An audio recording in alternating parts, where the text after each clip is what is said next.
যুগে যুগে আল্লাহ তাআলা নবী রাসূলগণ দুনিয়ার জমিনের মধ্যে পাঠাইল জাহান্নামের ভয় দেখায়, জান্নাতের সুসংবাদগুলো শোনায়। আল্লাহর এত বড় একজন নাফরমান বান্দা সাদ্দাত, তার কাছে যখন ইমানের দাওয়াত দেওয়া হয়, সাদ্দাত বলে আমি ইমানটা আনয়ন করব না, তবে একটা শর্ত যদি মেনে নাও আমি তাহলে ইমান আনয়ন করব। বলে কি তুমি শর্ত দিতে চাও বলো। সাদ্দাত বলে আমার এক নাম্বার শর্ত, আমার মৃত্যুটা আল্লাহ তাআলা দিনেও দিতে পারবে না, রাত্রেও দিতে পারবে না। দুই নাম্বার, আমার মৃত্যুটা আল্লাহ তাআলা বসা অবস্থাও দিতে পারবে না, দাঁড়ানো অবস্থাও দিতে পারবে না, শোয়া অবস্থাও আমার মৃত্যু আল্লাহ তাআলা দিতে পারবে না। আল্লাহ তাআলা যদি আমার শর্ত মেনে নেয়, আল্লাহ তাআলা যদি আমার শর্ত মেনে নেয়, আমি আল্লাহর উপর ইমানটা আনয়ন করব। ও মুমিন মুসলমান, আল্লাহ তাআলা জানাইয়া দিল সাদ্দাতের শর্ত আমি মেনে নিলাম। এবার সাদ্দাত ইমানের দাওয়াত দেয়, রে সাদ্দাত মালিকের উপর ইমানটা আনয়ন করো, পরকালে উপর ইমানটা আনয়ন করো, আখিরাতের উপর ইমান আনয়ন করো। আমানতু বিল্লাহি ওয়া মালাইকাতিহি ওয়া কুতুবিহি ওয়া রুসুলিহি ওয়াল ইয়াউমিল আখিরি ওয়াল কদরি খাইরিহি ওয়া শাররিহি মিনাল্লাহি তাআলা ওয়াল বা'সি বা'দাল মাউত।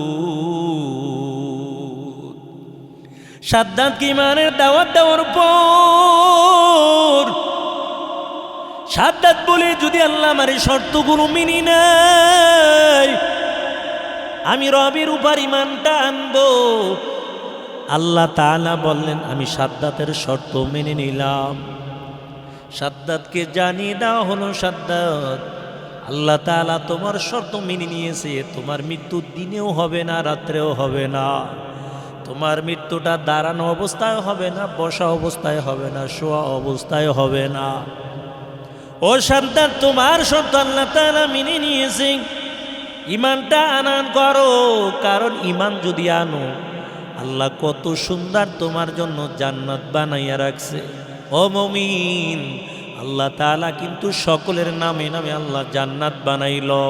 আপনার নামেও আল্লাহ তাআলা জান্নাত বানাইছে, আমার নামেও জান্নাত বানাইল, আবু জাহেলের নামেও আল্লাহ জান্নাত বানাইল, নমরুতের নামেও আল্লাহ তাআলা জান্নাত বানাইছে। কিন্তু আবু জাহেল জান্নাত পাবে না, নমরুদ জান্নাত পাবে না, কারণ তারা ঈমান আনয়ন করে নাই। আল্লাহ তাআলা কত সুন্দর জান্নাত বানাইল রে সাদ্দাত, আল্লাহর উপর ঈমানটা আনো। সাদ্দাত বলে মালিক কেমন জান্নাত বানাইছে বলো। বলো যেই জান্নাত আল্লাহ বানাইলো, ওই জান্নাতের মধ্যে এত সুন্দর আল্লাহ হুর গেলমানগুলো রেখেছে। একটা হুর যদি দুনিয়ার জমিনের মধ্যে আঙ্গুলের একটা কর দিত, এই দুনিয়ার জমিনের মধ্যে কোনো আলো বাতাসের দরকার হইতো না, কোনো সূর্যের দরকার হইতো না, কোনো চাঁদের দরকার হইতো না। একটা আঙ্গুলের একটা কর যদি দুনিয়ার জমিনে দিত, এই পুরা দুনিয়াটা আলোকিত হয়ে যাইত। আর কে দারাত খৌফে হকদার দিল মাদাম জান্নাতুল মাওয়াদে হাদুরা মাকাম বেহেশতে আযাব কে আজারে নবাশত কাসেরা বাকাসে গারে নবাশত জান্নাতু দোজখ সে ইয়া রব क्या करूं আরজু হায় মাই তুঝে দেখা করো। ও মুমিন মুসলমান, আল্লাহর গোলাম, এই জন্য খাঁটি আল্লাহর বান্দারা দুনিয়ার জমিনের মধ্যে মালিকের কুদরতি পায়ে সেজদা দিয়া কান্না করত, আর বলতো আল্লাহ জান্নাত দিয়া কি করব, জাহান্নাম দিয়া কি করব। কিয়ামতের ময়দানে চক্ষু দিয়া যেন একটা বার তোমাকে দেখতে পাই। আমার আল্লাহ বলে দেখতে পারবা তুমি কারা কিয়ামতের ময়দানে মালিককে দেখতে পারবা জানো ওয়া আম্মা মান খাফা মাকামা রাব্বিহি ওয়া নাহান নাফসা আনিল হাওয়া ফা ইন্নাল জান্নাতা হিয়াল মাওয়া। আল্লাহ তাআলা বলেন কিয়ামতের ময়দানে মালিকের সামনে দাঁড়ানো লাগবে ভয় যারা গুনাহ ছেড়ে দিবে গুনাহ করবে না, আল্লাহ বলেন ওই বান্দাকে আমি পরকালে জান্নাত দিয়ে দিব। একটা হাদিসের মধ্যে রয়েছে নবী বলেন আল্লাহ তাআলা কুদরতি হাত দিয়া জান্নাতটা সাজায়। আল্লাহ তাআলা নিজে কুদরতি হাত দিয়া জান্নাতটা সাজায়। সাহাবায়ে কেরাম বলে ইয়া রাসূলুল্লাহ আল্লাহ তাআলা কাদের জন্য নিজের কুদরতি হাত দিয়ে আল্লাহ জান্নাতটা সাজায়? ও যুবক, রসুল জানায় দুনিয়ার জমিনের মধ্যে যেই যুবকটা গুনার কাজ থেকে ফিরে যাবে, ইচ্ছা করলে আল্লাহর বান্দা গুনাহ করতে পারতো কিন্তু গুনাহ করে নাই, এই গুনার কাজটা থেকে যেই বান্দা ফিরে নেক কাজ করবে ওই বান্দার জন্য আমার আল্লাহ নিজের কুদরতি হাত দিয়া জান্নাতটা সাজায়। সাদ্দাতকে বলা হলো সাদ্দাত ওই মালিক কত সুন্দর জান্নাত বানাইলো রে সাদ্দাত, যেই জান্নাতের এক একটা ইট হবে স্বর্ণের, এক একটা ইট হয়ে যাবে রূপার। এত সুন্দর করে আমার আল্লাহ জান্নাতটাকে সাজাইলো। ও সাদ্দাত ওই জান্নাতের মধ্যে হুরগুলো থাকবে। দুনিয়ার জমিনের মধ্যে বান্দা হাজারো কষ্ট যদি করে জান্নাতে এক সেকেন্ড আল্লাহর নাজ নেয়ামত ভোগ যখন জান্নাতি বান্দা করবে কয় দুনিয়ার সমস্ত কষ্টগুলো আল্লাহর বান্দার সাথে সাথে ভুলে যাবে। সাদ্দাত তোমার শর্ত আল্লাহ মেনে নিয়েছে। আল্লাহ তোমার মৃত্যুটা দিনেও দিবে না রাত্রেও দিবে না। তোমার মৃত্যুটা আল্লাহ তাআলা দাঁড়ানো অবস্থায় দিবে না, বসা অবস্থাও দিবে না। তোমার মৃত্যু আল্লাহ তাআলা শোয়া অবস্থায় দিবে না। সাদ্দাত এবার হাসি দিয়া বলে আমি আল্লাহর উপর ঈমানটা আনব না, কারণ আমি তো মানুষ, আমি ওয়াদা বরখেলাপ করতে পারি কিন্তু আল্লাহ তো ওয়াদা বরখেলাপ করতে পারে না। আমার মৃত্যু যদি আল্লাহ দিনেও না দেয় রাত্রেও যদি না দেয় আর মৃত্যু হওয়ার সুযোগ নাই, কারণ মানুষের সামনে ঘুরা ফাইরা দুইটা সময়, একটা হলো দিন আর একটা হলো রাত্র। এই দুই সময় যদি আমার মৃত্যু না হয় তাহলে আর কোনো দিন আমার মৃত্যু হবে না। আমার মৃত্যু যদি আল্লাহ বসা অবস্থায় না দেয়, শোয়া অবস্থায় না দেয়, আমার মৃত্যু যদি দাঁড়ানো অবস্থাও না দেয় তাহলে আর কোনোদিন আমার মৃত্যুটা হবে না। কারণ মানুষ তিন অবস্থার যে কোনো এক অবস্থায় থাকে, হয়তো মানুষ বসা থাকে, না হয়তো শোয়া থাকে, না হয়তো দাঁড়ানো থাকে। সাদ্দাত বলে এই তিন অবস্থায় মানুষ দুনিয়ার জমিনের মধ্যে সময়টা কাটায়, হয়তো বসা থাকে, না হয়তো শোয়া থাকে, না হয়তো দাঁড়ানো থাকে। আমার মৃত্যু যদি বসা অবস্থায় না হয়, আমার মৃত্যু যদি শোয়া অবস্থায় না হয়, আমার মৃত্যু যদি দাঁড়ানো অবস্থায় না হয়, আর কোনো দিন আমার মৃত্যু হবে না। এই দুনিয়ায় আমি আজীবন বেঁচে থাকব। আল্লাহর সঙ্গে পাল্লা দিল, আল্লাহর সঙ্গে চালাকি শুরু করে দিল। ও আল্লাহর গোলাম, আল্লাহ তাআলা বলেন ওয়া মাকারু ওয়া মাকারাল্লাহ আল্লাহু খায়রুল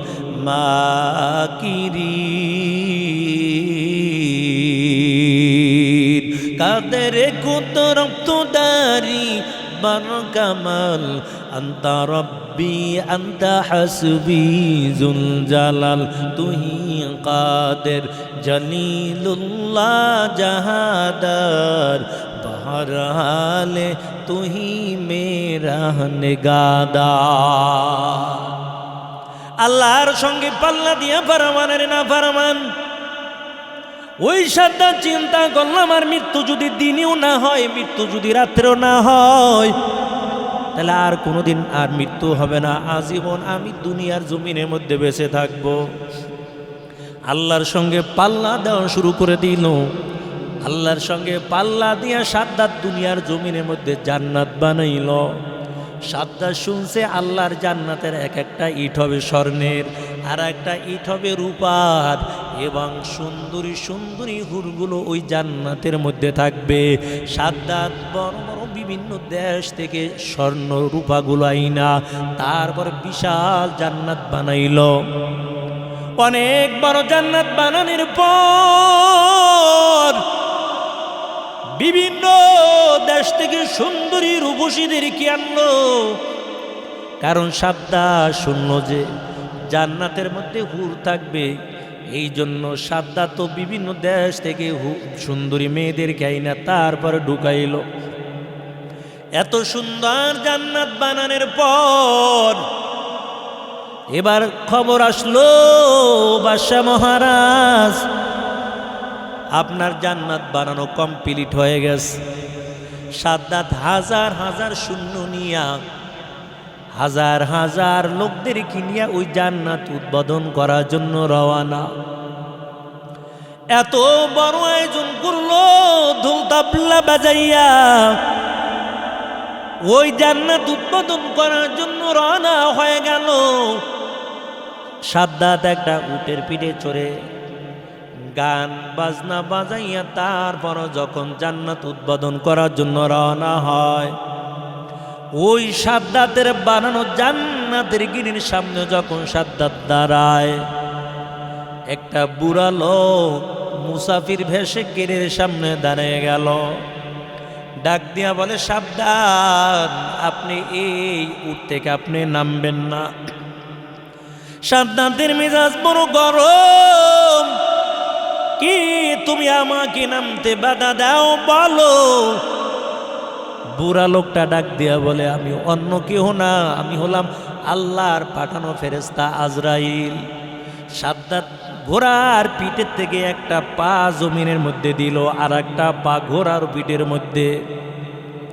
আজরাইল ধমক দিয়ে বলেন, সাদ্দাত সাবধান, বাকি একটা পা আর জমিনের মধ্যে আপনি দিতে পারবেন না। একটা পা জমিনে দিয়েছেন, বাকি আর একটা পা জমিনে দিতে পারবেন না। আজরাইল ধমক দিয়া বলে, আপনার জানটা আমি এখন কবজ করে নিয়ে যাব। ও সাদ্দাত, আমার আল্লাহ আপনার সঙ্গে ওয়াদা করেছিল, আপনার মৃত্যু দাঁড়ানো অবস্থায় দিবে না, বসা অবস্থাও দিবে না, শোয়া অবস্থাও দিবে না। আপনার একটা পা ঘোড়ার উপর আর একটা পা জমিনের মধ্যে। এখন আপনি দাঁড়ানো হবেন না, বসা অবস্থায়ও না, শোয়া অবস্থায়ও না। গ্রাম্য ভাষায় বলে, এখন এই অবস্থায় মানুষটা সেগানো আছে। দাঁড়ানো বলবে না, বসাও বলবে না, শোয়াও বলবে না। ওই আজরাইল ধমক দিয়ে বলে, রে সাদ্দাত, বলেন আল্লাহর ওয়াদা ঠিক আছে কিনা? কহা, আল্লাহর ওয়াদা ঠিক আছে। আমার মালিক ওয়াদা করেছিল আপনার মৃত্যু দিনেও দিবে না, আপনার মৃত্যু রাত্রেও দিবে না। ও সাদ্দাত, যেই সময় আপনার জানটা কবজ করার জন্য আমি হাজির হয়ে গেলাম, এই সময় অর্ধেক সূর্য ডুবে গেছে আর অর্ধেক সূর্য বাকি আছে। বলেন আপনি এই সময়টা দিন ধরবেন না রাত্র ধরবেন? সাদ্দাত বলে, এই সময়টা দিনও ধরা যায় না, রাত্র ধরা যায় না। ওই আজরাইল ডাক দিয়া বলে, সাদ্দাত, তাহলে আমার মালিক যে ওয়াদা করেছে আপনার মৃত্যু দিনেও দিবে না, রাত্রেও দিবে না, বলেন আল্লাহর ওয়াদা ঠিক আছে কি না? বলে, হ্যাঁ আল্লাহর ওয়াদা ঠিক আছে, কারণ এই সময়টাকে দিনও ধরা যাবে না, রাত্র ধরা যাবে না। ও সাদ্দাত, তাহলে আপনাকে আর সুযোগ দেওয়া হবে না, আপনার জানটা এখন কবজ করে নিয়ে যাব। সাদ্দাত চোখের পানি ছেড়ে দিয়া কান্না করি আর ডেকে বলি, রে আজরাইল, আমাকে একটু সুযোগ দাও। এত সুন্দর করে আমি জান্নাত বানাইলাম, আমার বানানো জান্নাতের মধ্যে আমি একটু ঢুকবো, আবার বের হয়ে আসবে, একটু সুযোগ দাও। আজরাইল বলে, না না, আপনাকে আর সুযোগ দেওয়া হবে না। আজরাইল পায়ের রগগুলো ছিঁড়ে ফেলেছে, আর পা নাড়াচাড়া করতে পারে না। হাতের রগগুলো ছিঁড়ে ফেলেছে, হাত নাড়াচাড়া করতে পারে না।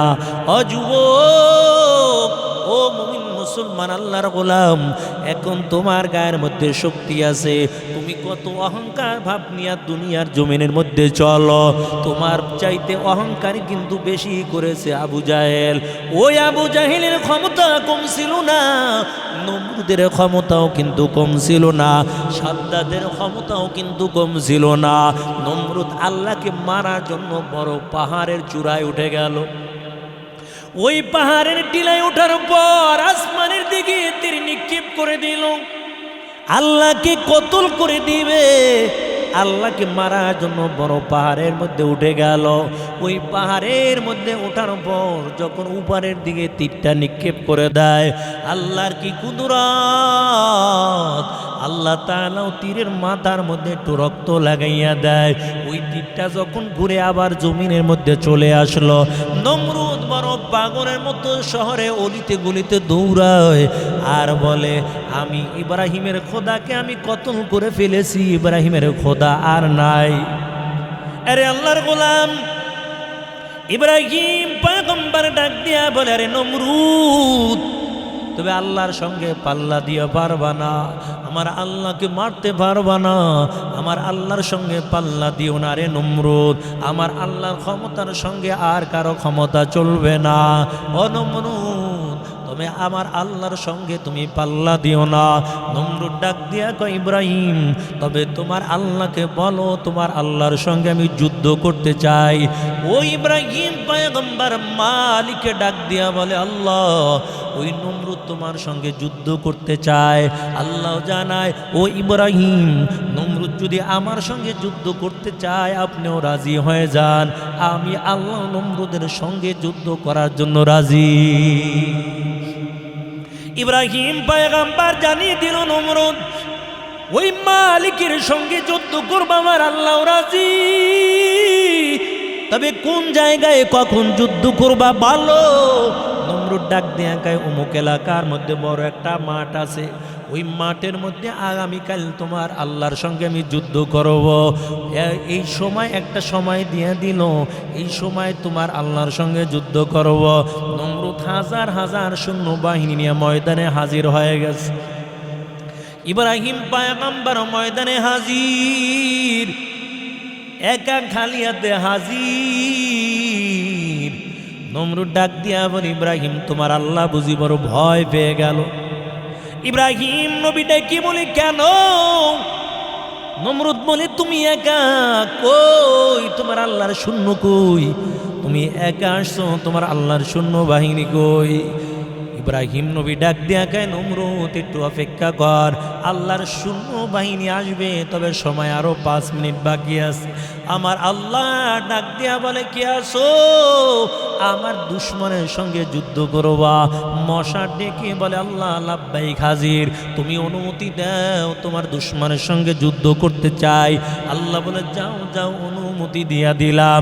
আল্লাহর অর্ডার পাইয়া ছোট্ট একটা প্রাণী মশা এমন গরম মেজাজ নিয়ে দৌড় শুরু করলো, হাজার হাজার মশাগুলো শুধু ভ্যান ভ্যান আওয়াজ দিয়ে দৌড়ায়। নমরুদ ডেকে বলে, ইব্রাহিম, এই যে ভ্যান ভ্যান আওয়াজ আসতেছে, কিসের আওয়াজ? ইব্রাহিম খলিলুল্লাহ ডাক দেয়া কয়, নমরুদ অপেক্ষা কর, আল্লাহর সৈন্য বাহিনী আসতেছে, একটু অপেক্ষা কর। ওদিক থেকে পুরা ময়দানটা মশায় ভরপুর হয়ে গেল। একটা মশা বড় দুর্বল, এই মশা ন্যাংরা মশাটা পিছনে কয়ে, তোমরা যাও, আমি আস্তে আস্তে আসতেছি। ময়দানে ঢুকে এক একটারে এক এক কামড় দেয়, জমিনের মধ্যে পড়ে যায়। হাজার হাজার সৈন্য বাহিনী জমিনের মধ্যে পড়ে গেল। নমরুদ এখন একা, ডানে বামে তাকাইয়া দেখে ময়দানে একটা সৈন্য নাই। নমরুদ নিজে বাঁচার জন্য ওই চিপা দিয়া যখন দৌড় দিল, ন্যাংরা মশাই আল্লাহকে ডেকে বলে, আল্লাহ একটু অনুমতি দেন, এই বড় আপনার দুশ্মনটাকে আমি সাইজ করে দিই। আল্লাহ বলি মোশে অনুমতি দিয়ে দিলাম।